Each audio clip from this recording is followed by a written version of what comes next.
ফায়াজ তায়েব সাহেব গেলেন মানেটা কি? এটা বলার আগে বলতে হবে ফায়াজ তায়েব সাহেব দেশে এসেছিলেন। ও তো দেশে থাকতো না, ও তো কাজ করতো নেদারল্যান্ডসে, ওইখানেই ওর পরিবার, ওইখানেই ওর সংসার। ও 1.5 বছর ওর পরিবার থেকে আলাদা থেকে রাষ্ট্রের এই দায়িত্বটা পালন করেছে। এখন রাষ্ট্রের দায়িত্ব শেষ হয়েছে, সে তার পরিবারের কাছে ফেরত গেছে। এখন এইটাকে যদি আপনি ভিন্নভাবে উপস্থাপন করতে চান করতে পারেন। ও তো বলেছে যে ও আবার দেশে ফেরতও আসবে। আমাদের রুট তো এখানে, ও তো এখানে কাজ করতো না, ও তো কাজ করে বিদেশে, ওর চাকরিটাই ছিল বিদেশে। আমাদের বিডার আশিকের চাকরিটাই ছিল বিদেশে। ফায়াজ তায়েবের পরিবার এই 1.5 বছর বিদেশেই আছে, কারণ ওরা তো ওইখানেই সেটেলড। ও ওই কাজটা ছেড়ে দিয়ে এখানে এসে রাষ্ট্রের দায়িত্বটা পালন করে গেছে।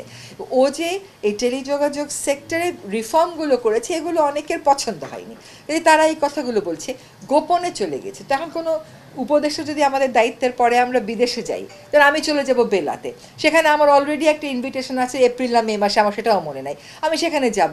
আর আমি কি একটা ঘোষণা দিয়ে যাব যে ভাই আমি অত তারিখে অমুক মিটিংয়ের জন্য অমুক দেশে যাচ্ছি? এটা তো কেউ ঘোষণা দেবে না।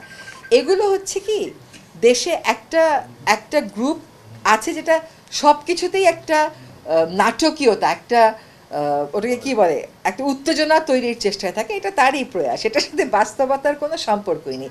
বরং আমাদের অ্যাপ্রিসিয়েট করা উচিত ছিল যে 1.5 বছর সে তার পরিবারকে রেখে এসে দেশের জন্য কাজ করে।